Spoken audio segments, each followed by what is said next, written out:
Hi guys, I'm back. I know you just love seeing me. Today I'm going to read Splash. What do you think is going to go splash? We'll have to see.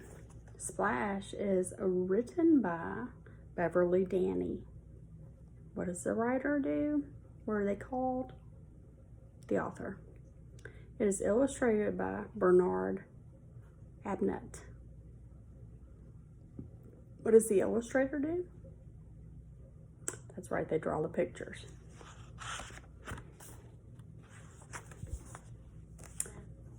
I see one frog.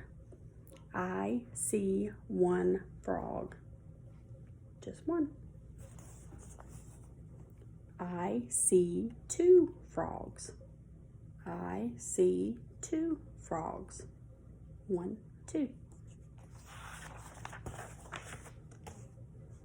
I see 3 frogs. I see 3 frogs. 1, 2, 3.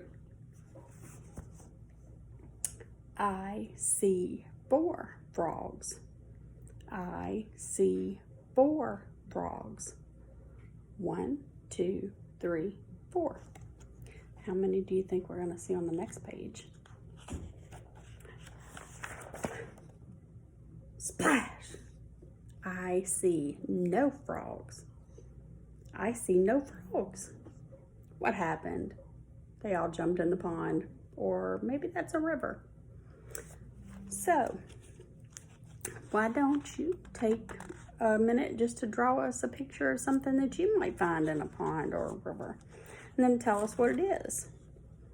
Make sure that you're going through this book, or that you're paying attention while I read, because some of your sight words are in here. Now head on over to Seesaw and check out the assignment that Mrs. Babola has for you about Splash. All right, guys, I'll see you later. Have a good day.